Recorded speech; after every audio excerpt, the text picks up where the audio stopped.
Thank you for tuning in. You're watching Burnham Podcast on YouTube or maybe on Rumble. You can also find it anywhere you listen to podcasts. So wherever you found it, know that you can find it other places too. Don't forget to like, share, and subscribe. So you might have noticed there's no bricks in the background. That's because we're on location. We're at Advent Health Stadium, home of Rome, Georgia's minor league baseball team, the Emperors. We're here with the guy that runs the show. His name's Justin Franklin. Welcome to Burnham Podcast. I'm your host, Danny Burnham.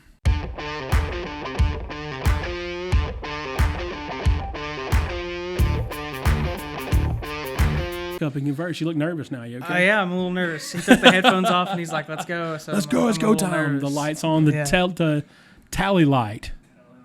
Yeah, the light that comes on the camera is almost a character on the show now because we address it. Yeah. I'm still fascinated, like, when the light comes on. Anyway, it's a stupid thing that we get hung up on at the beginning of every episode.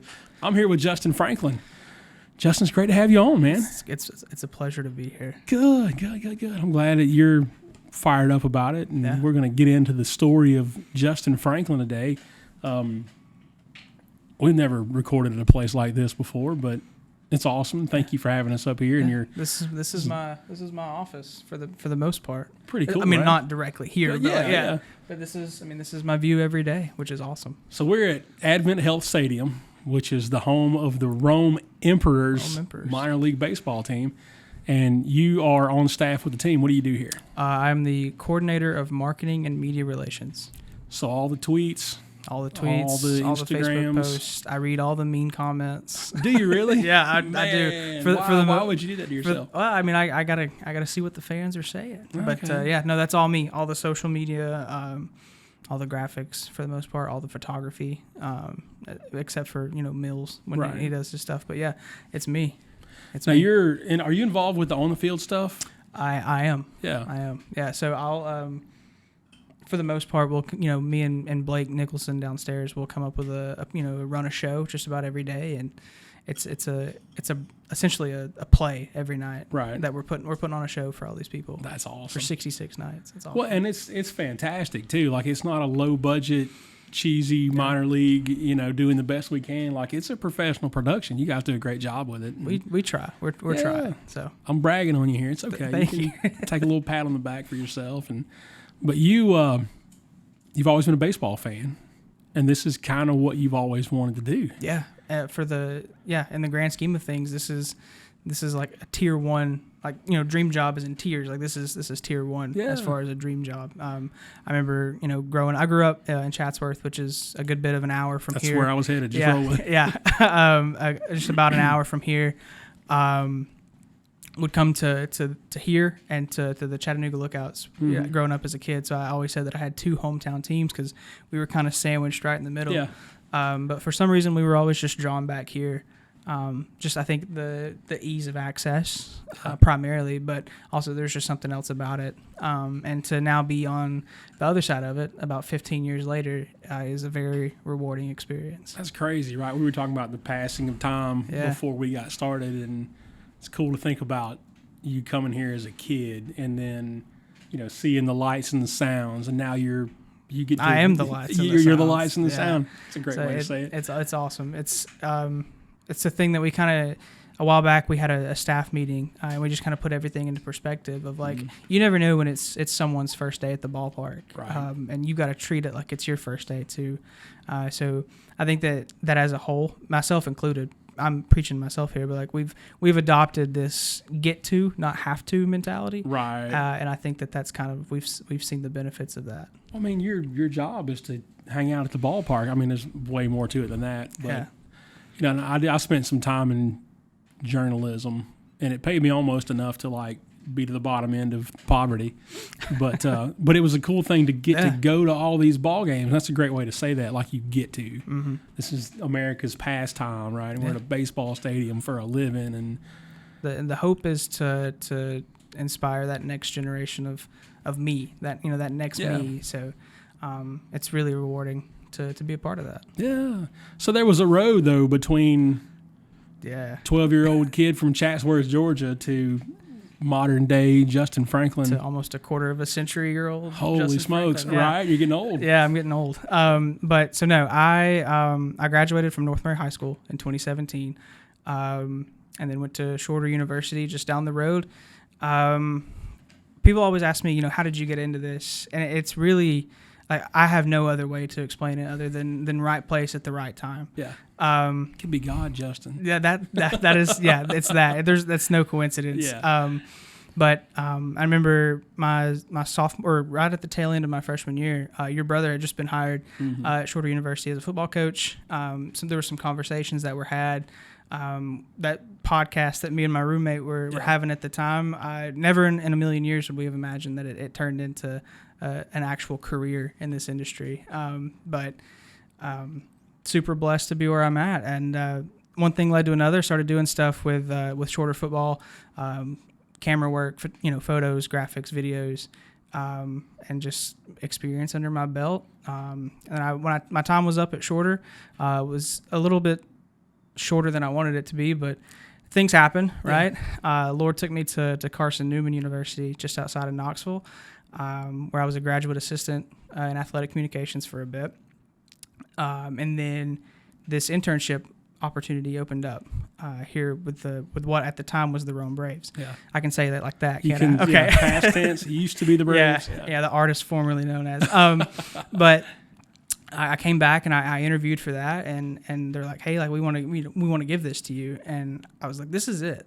Like this is my way in. Yeah. And this was the door that I needed open. So I packed everything up from Jefferson City, Tennessee, and boogied on home to Rome, and I've never looked back ever since, which is really, really crazy to think about just how much has changed since this time in 2020, even in 2022.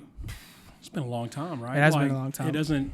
I don't know. The last couple of years have had like that weird time fog, and you look at a thing and you go, "Well, was that just a year ago, or was it already a year ago?" Yeah, it's looking back, it's tough to tell how long things had been or not. And people ask me how long I've been here, and I have to pause and think about it because I honestly started as an intern in 2022, in March of 22, and then got hired full time in November of 22, which was another.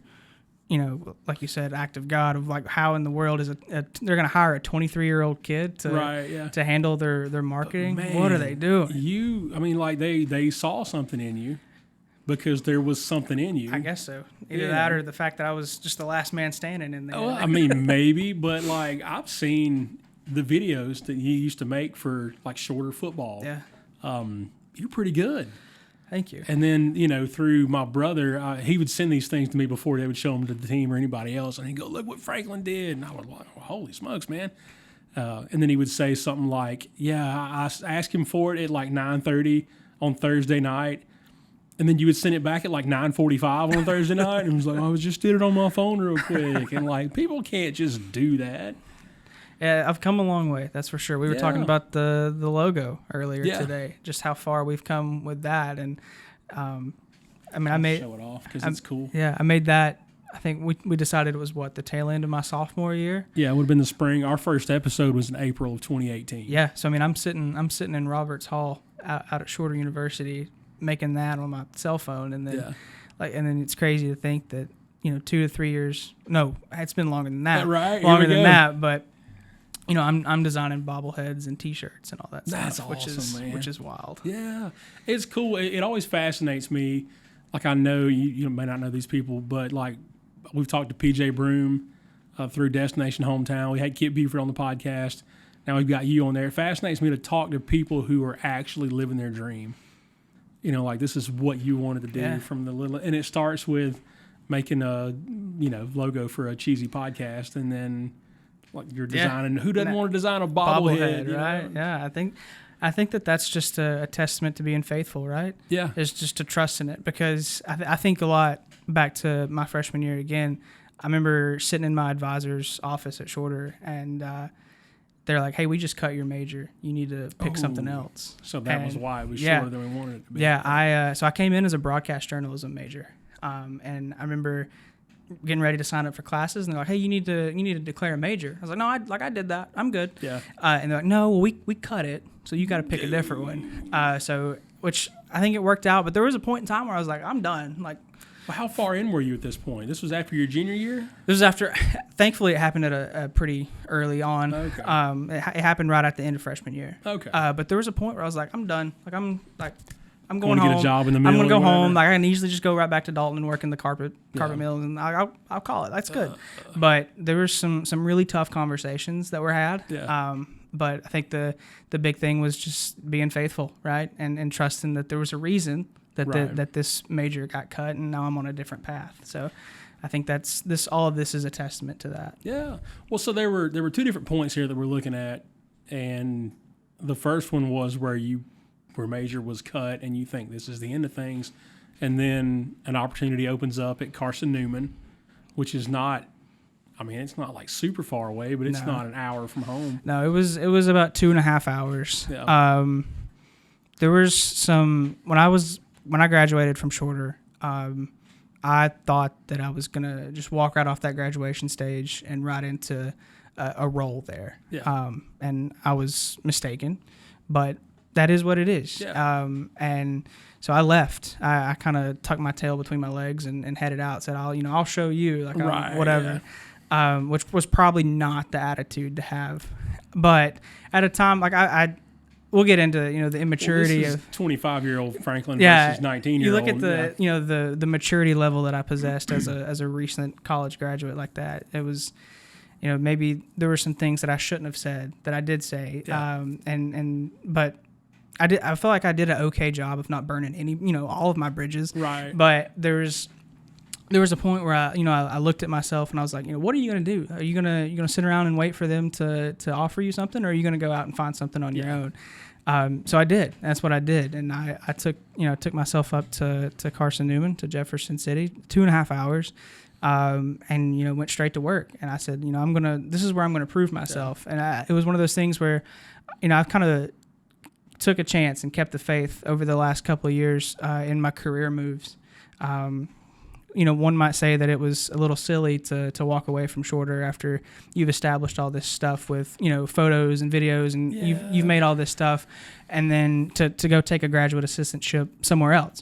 Yeah. And then some would also say that it's really silly to walk away from a graduate assistant position to take an internship. And then there's, one thing leads to another, and some might say it's a little silly to hire a 23-year-old to run your marketing. So maybe, unless he's really good at it. So it's just one of those things of like, I believe in myself. There's a reason that God put me through all this. So it was, again, just keeping the faith, man. So by the time you got to Carson Newman, you were rebounding. In a sense. Or did you get up there and sulk a whole bunch? That's what I wouldn't say I sulked a whole bunch. Okay. It was one of those things where, like, I got up there and I was ready to prove myself. I was ready to prove that, like, I deserve to be where I'm at. And I think that I did for a little bit.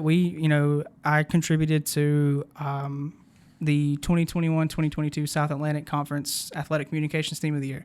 So I like to think that I had a small hand in that. Yeah, for sure. So it was one of those things where I got up there and I was like, hey, like, I've got something to prove to not just to all these other people, but to me too. Like, there's a reason you're here. So it was definitely a leap, that's for sure. But and like I said, an even bigger leap to come back to Rome. Well, you're clearly talented at what you do. Like, you just got a gift for it. But there are people who have that gift, whatever the field is, and that is enough for them, but it's not enough, for anybody else. You still got to work. Yeah. And you were willing to do that, and it meant uprooting yourself and going to somewhere that's unfamiliar. You said you were on the rebound, more or less, and you were willing to prove yourself and do all this stuff while you were at Carson Newman. Did you ever think it would circle back around to Rome, Georgia, or baseball? Or I knew that. I mean, I've known from day one that I've wanted to work in baseball. Right. So it was more of a sense of just chasing that dream. And, when I looked at all the, the pros and cons of moving up there to Carson Newman, they're very close to Kodak, Tennessee, which is where the Tennessee Smokies AA Cubs affiliate are. And I was like, that there's a chance there. So it was strategic. Yeah, I'm gonna put myself around these folks, and everybody in that office at one point had worked for the Smokies, so I felt good about, like, hanging out there during the summer and maybe doing something with them. But I did not imagine that I would come back here and take this internship. That funny story. We'll take a sidebar here.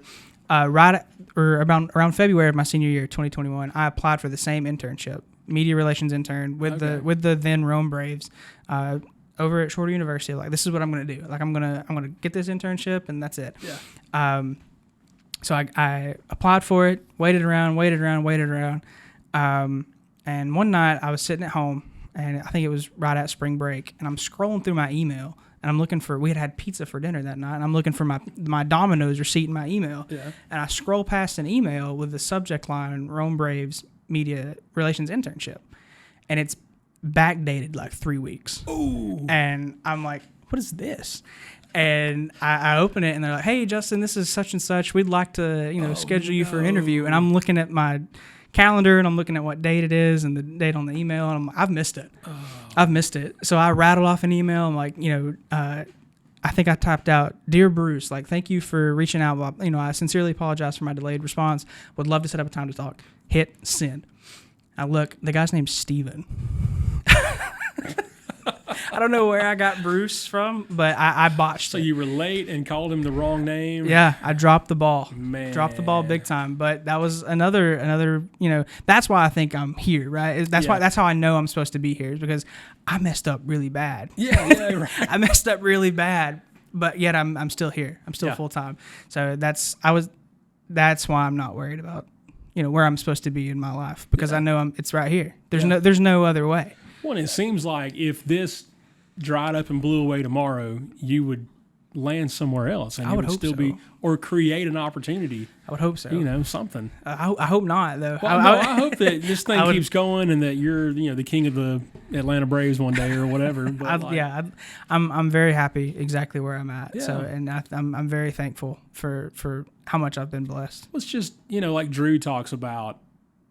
People ask him, especially when he spent time with the Ravens, they were like, do you, is this a surprise to you? And he's like, well, no, this is what I've worked for. I've put in the time, and you're the same way. Yeah. Like, so to say, you said things like, I believed in myself and I put in the work and I did those things. So like when you do those things and then good things happen for you, you don't have to, it's not a shock. It doesn't catch you off guard. And it doesn't, but then at the same time it does. Oh, it's still nice, right? It kind of, you get hit with this wave of like, holy smokes, like I did it, and there's still, I think that's when I know that it's time to move on. Is when something good happens and it doesn't still just like wash over me and give me this, right, chill bump feeling. That's when I'll look at something else. Yeah. So. Oh, that's cool stuff though, man.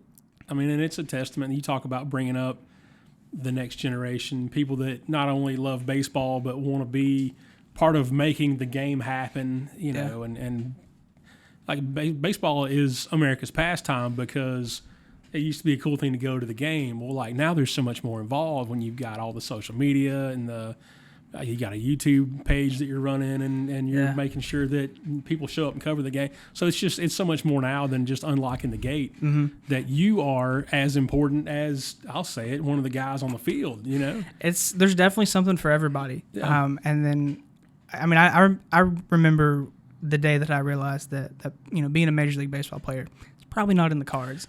But that is, that's never a reason to give up on being around baseball. Right. And I never once took it as, this happened fairly early. Like I was a junior. I was like, this is not going to happen. That's not the natural timeline. It's not going to happen. And, but I still went out my senior year, still wanted to be around the game, still wanted to be part of a team. Yeah. And I think that paid off, learning, just doing that, just being there. And there's, like I said, there's something for everybody in this sport. And I think that it's huge to realize that and to not give up on that. Yeah. Even though you may not have the most athletic build or you may not be able to hit a breaking ball. Like once the ball started moving, I was out. Yeah, I'm done. I was done. But there's still something for you. Keep being around the game, submerge yourself into that, and I promise it'll pay off. Yeah, if you love the game, that's what these guys did. That you'll see, covering, shagging fly balls out here. Like they worked, they put in the work, and it, there was something for them. But they're bigger, stronger, and faster than both of us, so they get to be the guys on the field. Yeah. But it's cool to get to shine that light on them, especially at this level. You'll see these guys. There have been guys that come through here. Do we have a Hall of Famer that played in Rome? Not yet. We're headed that way. We're right? getting close. Yeah, we're getting close. But yeah. I mean, all stars, like guys that we've seen, I mean, we saw play on TV. We've had Chipper Jones and Tom Glavine and all those guys come through in rehab. But we're getting close to having these guys come through. You got Freddie Freeman, Jason Hayward, Ronald Acuna has been here, Ozzie Albies, all those good guys. Was it our first year that we had Jeff Francoeur and Brian McCann and all those guys?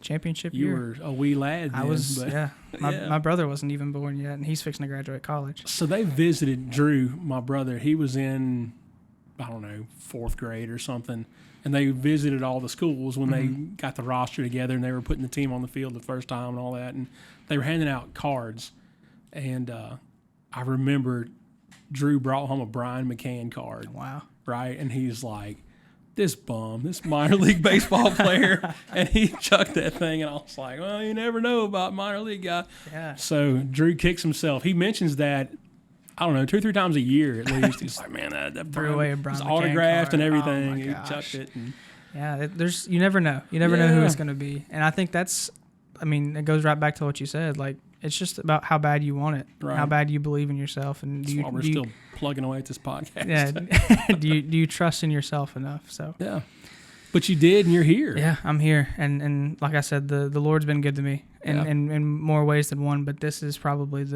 one of the bigger blessings that I have, for sure. So you've mentioned a couple times that we'll just talk baseball for a few minutes. Yeah.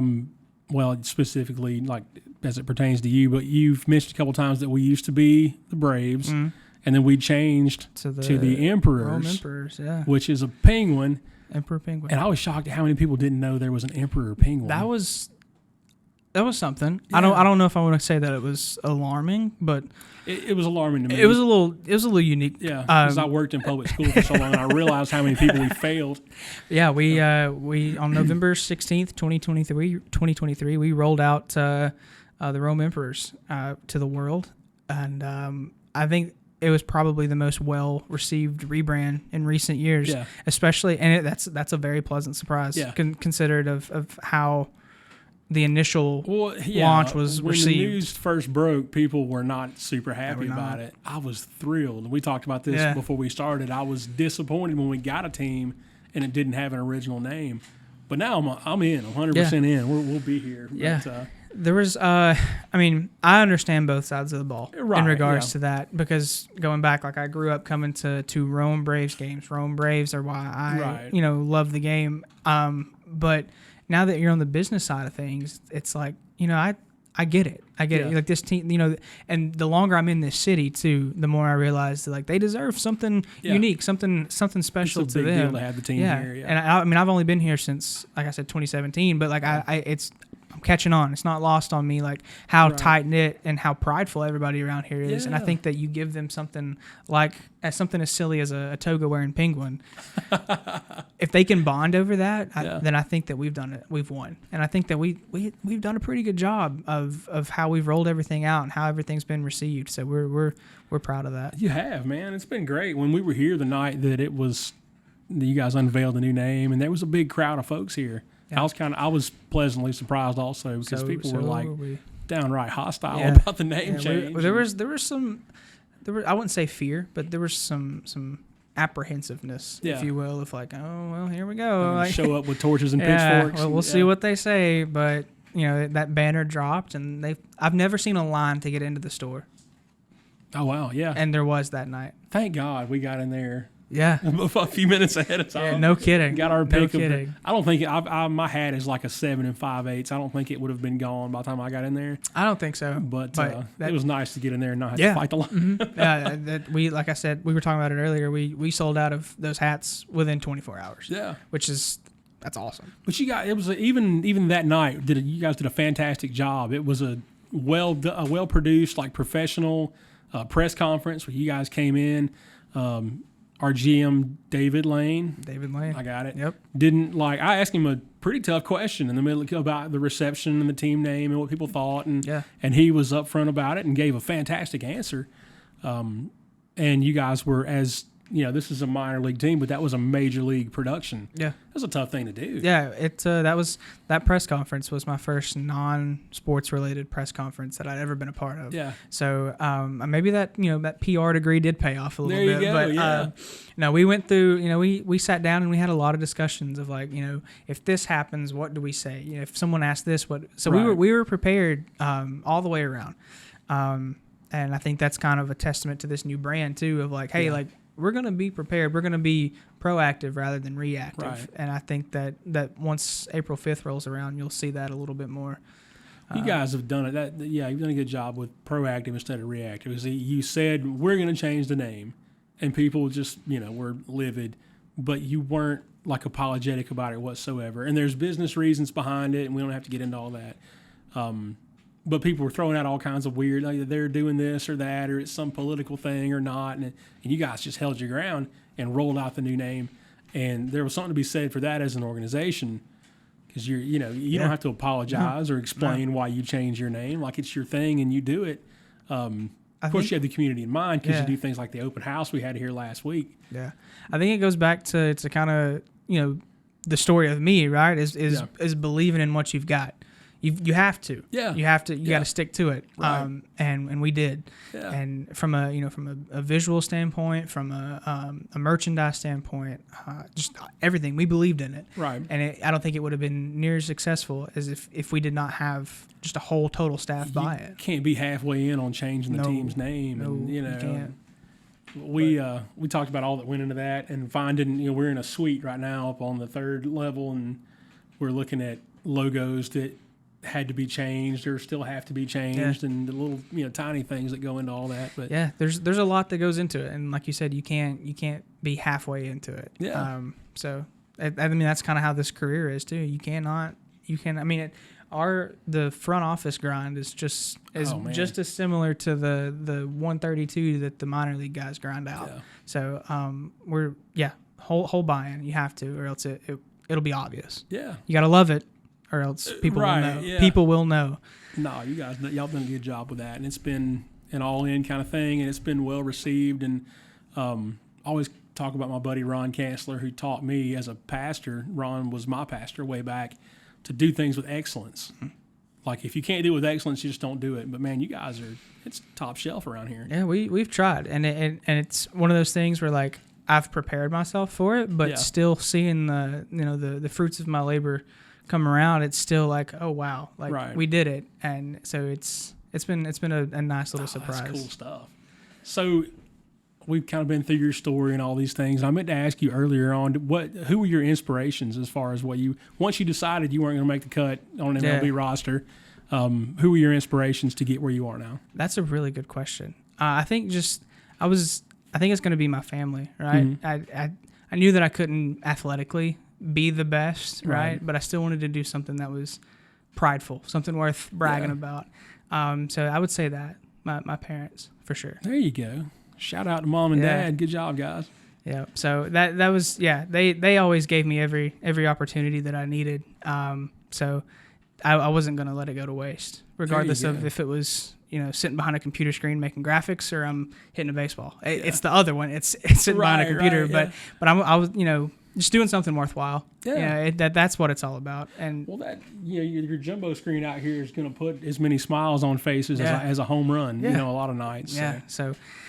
Yeah, that's what it was. It was just to make something, to not squander my opportunities. Right. Just, my family gave me every opportunity in the world, and I wasn't going to let it squander. So I think that's when people ask what my motivation is. That's definitely the answer. There you go. Well, I wanted to ask you.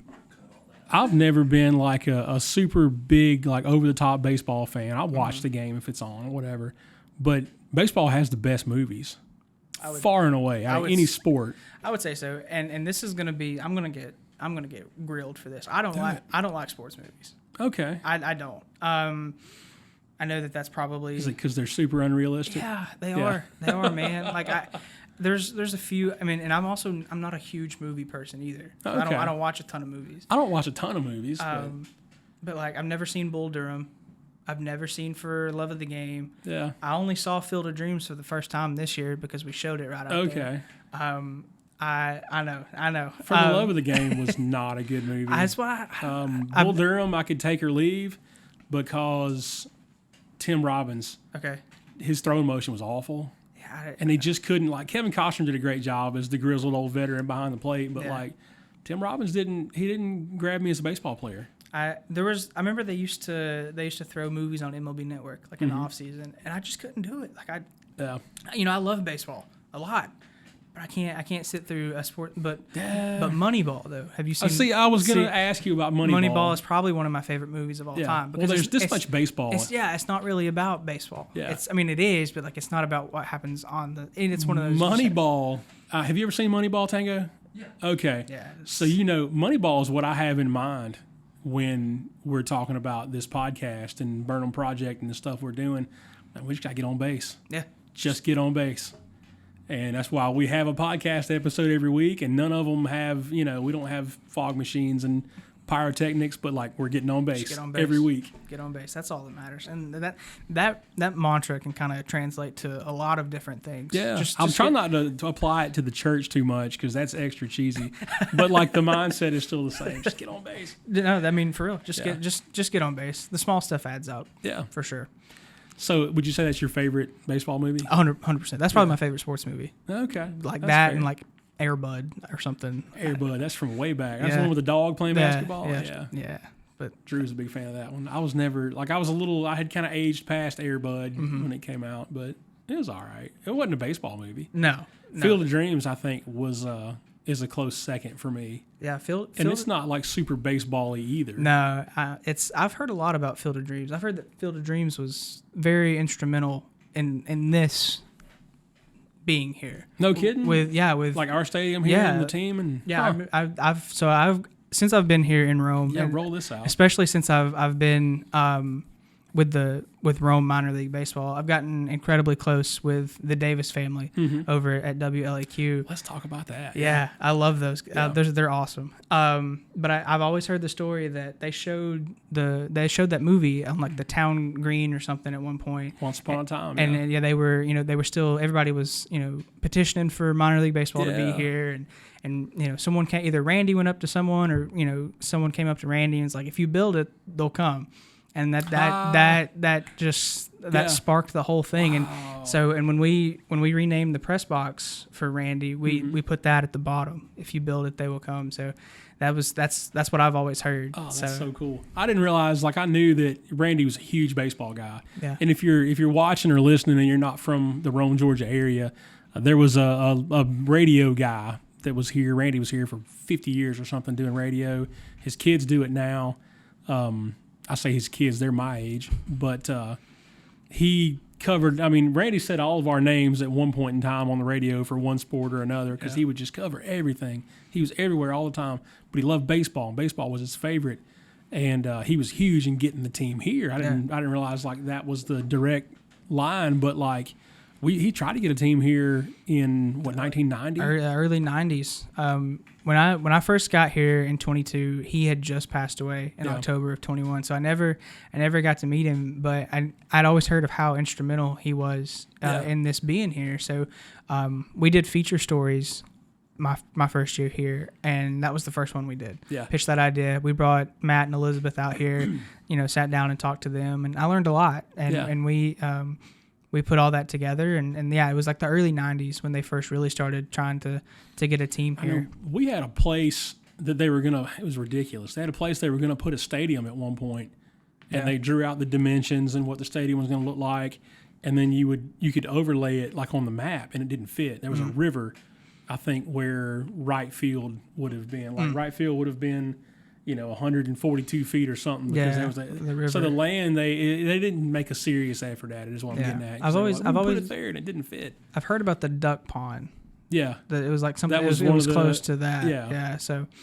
Which is smack in the middle of town. It would have been an awful place now to try to get in and out of. Yeah, but I know that they kept trying and kept trying and kept trying. Yeah. But I'd never seen Field of Dreams until You've seen it now, this summer. I've seen it now, and I get it. I understand it. But where does it rank on your list of baseball movies? It's up there, for sure. But like I said, it's so little about the game. It's like Costner takes a couple of cuts, and then I think Archie Graham hits a sack fly, Yeah. and then that's about the end of the baseball. That's pretty much it. Yeah, but it's one of those where it makes you think a little bit longer. But yeah, it's good. It's a good one. But that was, I mean, I don't know, not to get super cheesy, but like Costner was in pursuit, right, of what this thing he knew he was supposed to do, just like Justin Franklin, and I think that's the first time I've ever been compared to Kevin Costner, which is not a bad thing. I don't think that's a bad thing. You built it, right? As the I didn't build not this, but I mean, you built Justin Franklin and who he is. And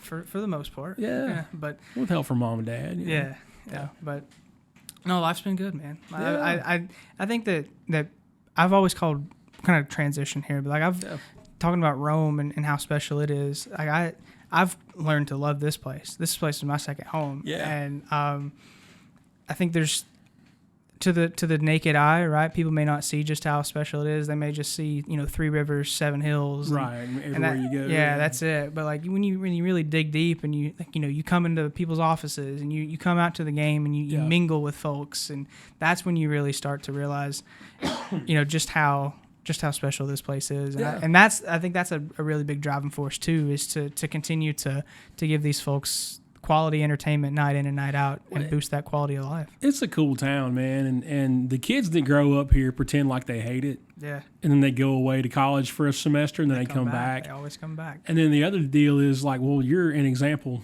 sort of.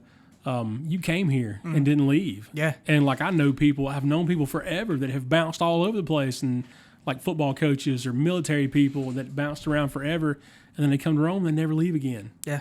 So there's a bunch of stuff to do here. We made a whole doggone series about it. And if you hadn't watched that yet, then shame on you. But there's so much cool stuff here to do. And we've got minor league baseball, and we've got a concert series, and this is. I was listening to the radio this morning, and I think it was someone from the chamber it was on WLAQ, and they were talking about how they really ramped up their effort to bring people back to Rome. They said that or something like kids will go off to college and then they'll come back. Yeah. I was like, well, what about the people that come here for college and never leave? Like, man, that's a good point. That's kind of where I fall under. And I know tons of folks from Shorter that came here, graduated, and went right back home or went somewhere else. Like my best friend, he graduated and took off to New Orleans and is in seminary school down there. Wow. So life takes you everywhere. It does. And I think now that you mention it that way, all the people that I know that went to Shorter or that other school and just never left again.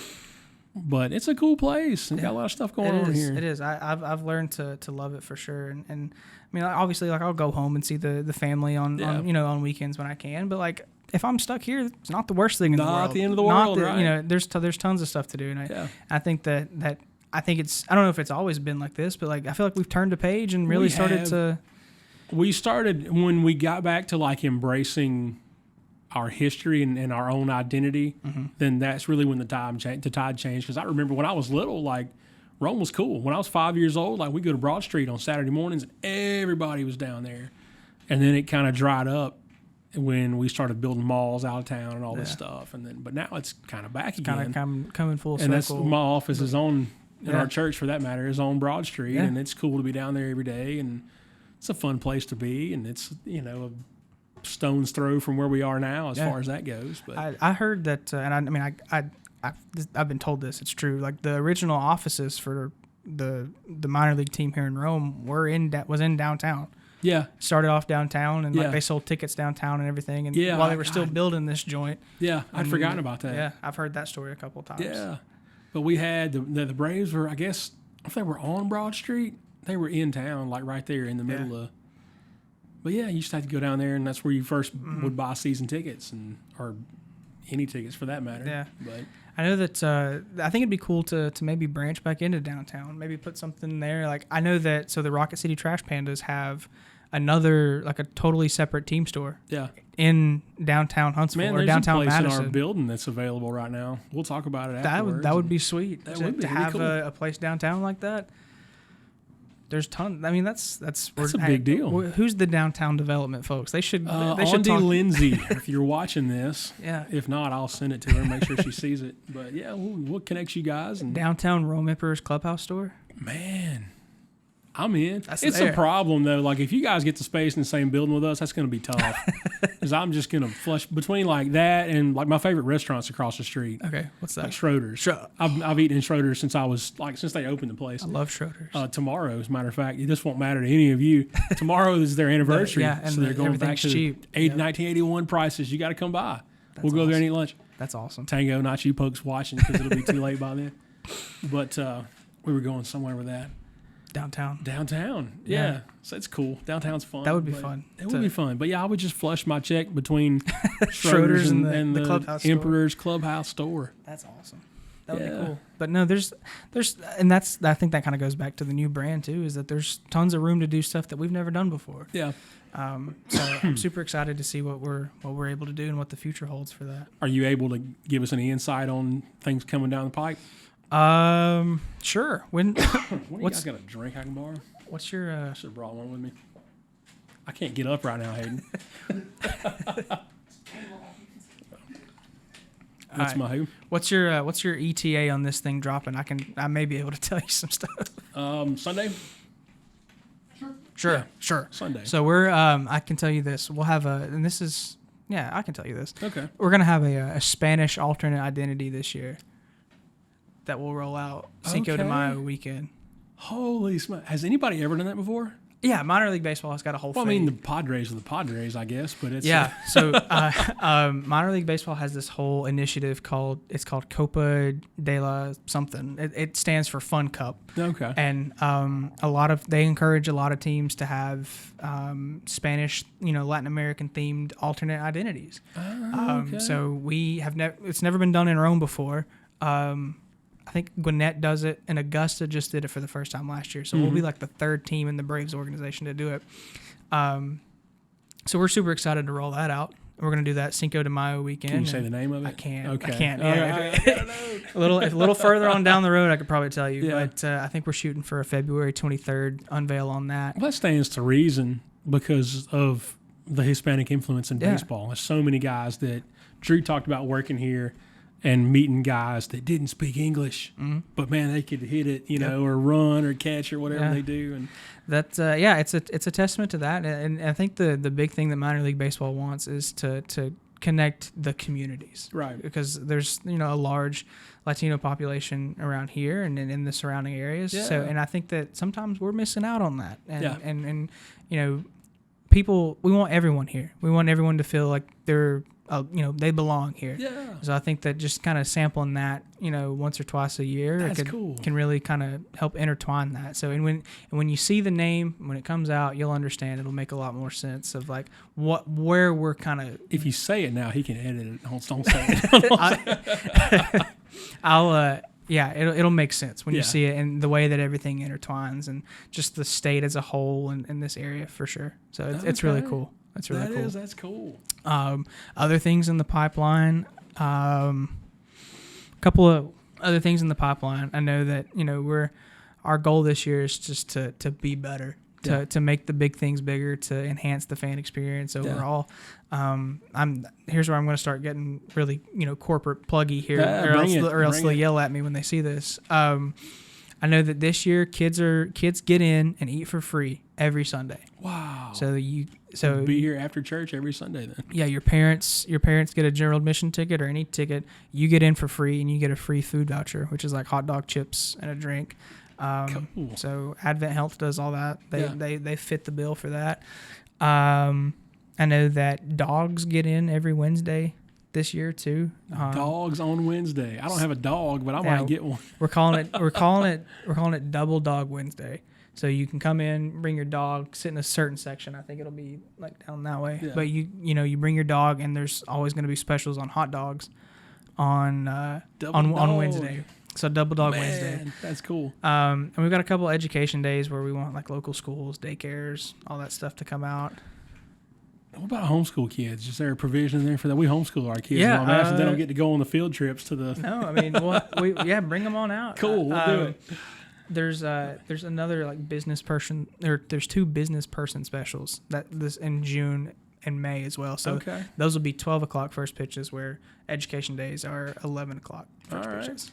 So lots of good stuff that we're trying to target that younger audience and trying to make it more, inclusive for everyone. June 22nd is Faith Night. Okay. So we'll roll that out. We did it last year, kind of gave it a test run last year, where we had some guys come out after the game and speak. JJ Necro, Phil's nephew, was on our team last year. Oh, that's right. He came out and shared his faith, as well as David McCabe. That was a huge hit. So we rolled it out earlier this year in hopes that we can reach a bigger audience. June 22nd. June 22nd. It's also Ronald Acuna Jr. bobblehead night, so you can double up on that. You can hear about Jesus and get a bobblehead. And get a bobblehead. It don't get no better than Acuna that. Jr. It doesn't get any better than that. No, that's good stuff. So yeah, that's kind of the thing this year, is to make the big things bigger, and I think that's part of it. Whether I did that on purpose or not, I don't know. I mean, it seems like you've been methodical up until this point, right? Yeah. There's been, the why behind what you're doing. Yeah. But it's, as it is today, it is February the 5th, and we talked about pitchers and catchers coming in maybe by the time you hear this. Yeah. What'd you say, the 14th? 14th, So it'll be I a think, little bit after that. But yeah, when this rolls out, I mean, everybody will be jonesing for baseball, and it'll be about that time. So perfect timing. We're looking forward to getting a roster probably at the end of March. And rolling that out just in time for April 5th opening day. So are you guys like ramping up in terms of workload now, or have you just been busy? I think it's kind of been. We've just been chipping away ever since the season ended. I know we had a couple of special events here, some festivals and some rummage sales and Winter Wonderland and stuff. Yeah. But ever since those ended, we've just kind of been, one day at a time. Like if you see something, you do it. Right. So, and in hopes that when April 5th rolls around, we're not scrambling. So. Because last year, full transparency, there were some late nights here. Well, I mean, you think about doing this, 61 times? 66. 66 times. Okay, well, there you go.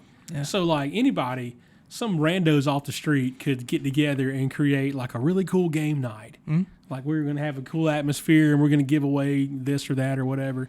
But to do it 66 times. 66 times, and sometimes you're doing it 12 days out of 13. Yeah. 12 nights out of 13 Right. days. So it's tough. It's a grind for sure. Anybody can throw together a 2-day game night or whatever. Right. But when you gotta piece it together for 66 from How April much to sleep September. are we getting on a 12-game homestand? Not a lot. Yeah. Not a lot.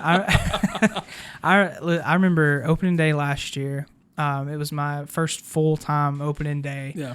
I did not leave here the night before. Also, I was just totally overwhelmed at that point, just because like I'm just spinning. Yeah, I'm 23 years old, and now I'm fixing to be responsible for a whole professional baseball press box, a whole professional baseball promo team, all the video board, in-game content, all this stuff. We had just hired Blake. Blake only got hired halfway through March. Yeah. And our first game was April 6th. So he's still getting up to speed. He's still figuring out how the control room works to produce our broadcast. And I'm which he does a great job with. By the way. he's dude. He has come so far. I'm so proud of him. But like I think I left here our opening day was April 6th. I left here on April 5th, or technically the morning of April 6th. April 6th. I mean, I didn't leave here till about 12:30, 1 o'clock. Wow. Just grinding stuff out. And I turned right back around. I was here at 8 o'clock the next day. I remember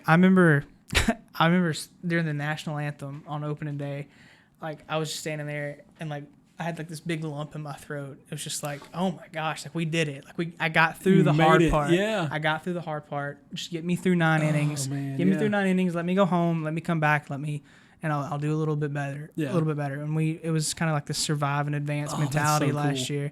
But now this year, it's not. I feel like it's not like that. We got a year under your belt now. We've got a year under our belt. We have seen how things are not supposed to run several times.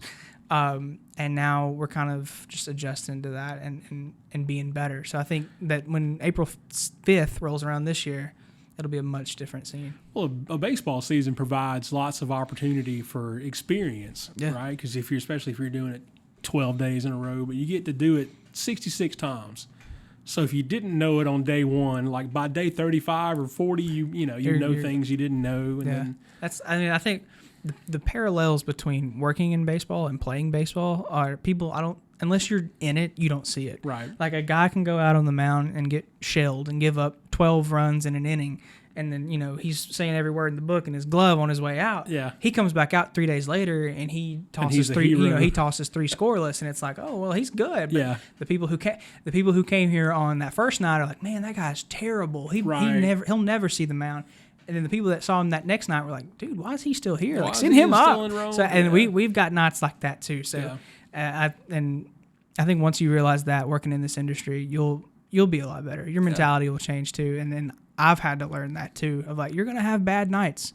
You're going to have really bad nights, but then you're going to have really good nights too. But obviously the bad nights are always going to stand out, but it's how you process those and how you take those and how you run with them. Yeah. So, well, that's true about baseball. There are too many games to put yourself on what we call the roller coaster. Like, I don't know, you lose a football game and nobody talks on the bus on the way home, and it's sad. And then by like Sunday, you're coming back around again. But if you do this 3-4 times a week, 5, 6, 7 days a week, whatever, like you don't have time. We lost one, or the video production wasn't, or the 7th inning wasn't what we thought it should have been.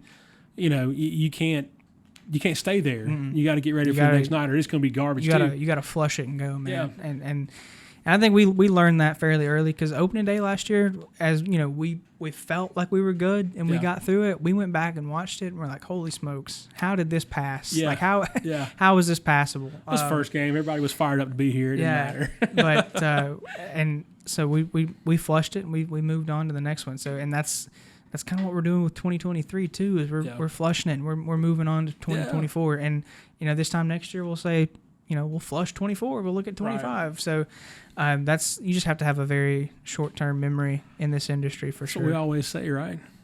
You good? Okay, just stretching. Yeah, I feel you. So we are. I should know this. I should have known this before we sat down here. We're high A. High. Okay. Yep. So in baseball, you have low A and high A. Mm-hmm. And then just double and triple? Double and triple. That they're not subdivided, like low and high? No, it's double, triple. So there used to be rookie ball and then low A, high, but they got rid of they re-imaged rookie ball. Yeah. So now you've got we've actually got the Gulf Coast League, which is a thing within itself. Then you've got the Florida Complex League, which is all of the spring training teams in the area. It's essentially spring training all the way through August. So you've got that, and then you've got low A, which is the Augusta Green Jackets, and then you've got high A, which is the Rome Emperors, double A, which is the Mississippi Braves for this year. Still for this year? For this year. They're moving. They're moving to Columbus. Are they? Holy smokes. Okay. So Columbus is getting a team back. Columbus is getting a team back. Did I know this? Did you tell me that? Okay. It's a fairly new development. Because I caught a few Catfish games when I was working in indoor football, because the arena is right next door to the baseball stadium down there. So. So we'll get back to that. But double A Mississippi, and then triple A Gwinnett, and then the Atlanta Braves. Now Gwinnett just changed their name.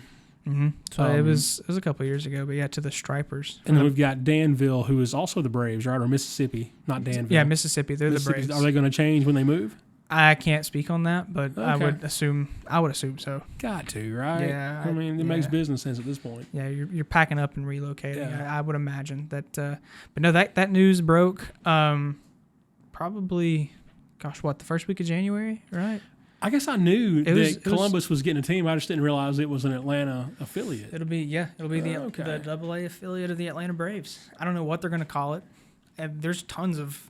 Are the Catfish still the Catfish wherever they are? They moved to Kentucky, right? Or no, they actually moved to Bowling Green, Kentucky. Yeah, they're the Hot Rods, and they play us. That was the game we came to, the 4th of July game. Bowling Green Hot Rods. Yeah, they play us, which is cool. Yeah. But no, I've never been to the stadium in Columbus. I've heard that it needs some TLC. It is a classic old ballpark. But I've heard that there's a lot of folks pouring money into it. I know that Columbus is kind of like Rome. They're in that, wanting to expand and build on the downtown area. Yeah. So they're sinking some money into that stadium over there. Well, the arena right next door, the Columbus Civic Center, is super cool. They play hockey in there and indoor football and all kinds of stuff. And it's cool to see them get that get the element of baseball back in there. But enough about them. That's I mean, they're going to be the next step next step up from us, and this time next year. So, but when did the Green Jackets come in? Because the Green Jackets used to be a Giants affiliate. So in 2020, when everything got when the cards got shuffled, Rome at the time was low A. Right. So there was low A Rome. I think at that point in time it was low A Rome. We had Danville, low A Rome, high A Florida down there in Kissimmee, the Fire Frogs. Okay, so not Myrtle Beach. Not Myrtle Beach. Not at that point in time. Okay. Myrtle Beach, the ones that I've known. I'm so confused now. Yeah, it's just a revolving door of affiliation. So the high A affiliates that I have known of the Atlanta Braves are Myrtle Beach, Lynchburg, Florida, the Fire Frogs, and the Carolina Mudcats. Okay. At one point in time. But then everything got shuffled up. Yeah. And then Rome moved from low A to high A. And so there was always, from my understanding, there was always a time where like Atlanta never owned at least one of their affiliates. Right. So they had Danville, Rome, blank at high A, Mississippi, Gwinnett. So when the cards shuffled, they still had to go find the one that they didn't own. Right. And at the time, that was Augusta. So they just shifted Rome up to high, brought Augusta in to low A, because Rome and Augusta used to play each other. Augusta were both low A, right? I mean, they were both low A at one point. So Augusta didn't move from low A. Rome just went up to high because Rome and Augusta used to play each other. And now I'm all caught up in my train of thought too. But like, I'm sorry. no. But like, so and then it all shook out. Rome moved up to high in 2021, and then Augusta came in a part of the affiliation. They got that, hey, we're gonna save you from the chopping block. I don't know if Augusta was ever on the chopping block, but I know they got that new stadium and everything. But Atlanta's like, hey, we got you. We're gonna throw you into our system. That was a new one on me too, because I've been to 100 games at Lake Olmsted because Augusta also had indoor football. And Cal Ripken, I guess, got involved at one point and sunk a bunch of money into it. Yep. And the stadium was cool. It was really old. It was obviously old, but it was really neat. There was just nowhere to park. Yeah. And it was not in a great neighborhood. And then I found out recently that the Augusta Green Jackets were playing in South Carolina. Yep, they hopped over the river. The world's upside down. They hopped over the river. They play in North Augusta now. Yeah, North Augusta, South Carolina. Augusta, that's a mouthful. North Augusta, South Carolina. Yeah. Just across the river, though, from Augusta. I mean, it's like driving across town here. Yeah, but technically, like people say, the Braves have all their affiliates in Georgia now. Not quite. Really. Not really. Maybe, do they have an office in Augusta still, or I don't know. I don't think so. They should. If we're getting offices in downtown, they need to get one in Augusta. But that's a cool nickname, though. And the Green Jackets, that goes along with the Masters. They've got a lot of cool. I hear that the golf course kind of keeps an eye on them in regards to what they do. As far as like the Green Jacket is a big deal. Yeah. Yeah, like they've got an alternate identity. They're they'll turn into the pimento cheeses. The pimento cheeses. Yeah, because Augusta's famous for the pimento cheese sandwiches. Okay. They wanted to be they wanted to be something else, but Augusta, like the golf course, was like. So, yeah, the pimento cheeses. The pimento cheeses. Right. Yeah, that's a pretty popular. Had to still be something related. Something to the related to the golf course and everything. But yeah, no, the minor league system is weird, man, and it's an ever evolving landscape. Yeah, the game has changed. The game minor league baseball has changed since I was an intern. Just 2 years ago. 2 years ago, and now I can say that, but like now it's changed even more. Like it's always changing. I didn't realize, like, we came to that game in July. I hadn't been to a game here in a couple of years, maybe 5 years. It's been a while. But people talking to people about who was where and doing what, and Augusta was part of the organization. Yeah. And when did all this stuff happen? But apparently it was 2021. Very recently. Yeah, the deck got really shuffled in 2021. So, and they'll get shuffled again in 25 when Mississippi comes to Columbus, and who else knows what'll happen. So I would ask you how you think the team's going to be this year, but there's no players, so you don't really know. Not yet. We've got a pretty good idea. I mean, it's always a good bet to look at what the roster looked like the second half of the season last year. We'll have some strong arms, some good pitchers. We'll have our pitching coach coming back, Mike Steed. He did some really good stuff last year. And we'll have some top arms like Owen Murphy, Spencer Schwellenbach. I don't think we'll see any guys like Hurston Waldrop or AJ Smith-Shawver, those first round draft picks or anything. But it's sure to be a good roster. Yeah. I can't I can't speak on it because I don't know. Right. But I know that it's sure to be a good time. Just because the farm system, so it may not be nationally ranked, but like our farm system has the players that our system needs. Yeah. Like we've got what we need. We don't need like flashy top 100 prospects. We need the role player guys that we need. A guy that can get on base. Get on base. Just get on base. Yeah. I don't know. I guess that's unique to minor league ball in that if you had a good season last year and we got everybody coming back and we feel pretty good about this year, but you don't. If guys were here and they were good, they're gone, and if they weren't good, they're gone.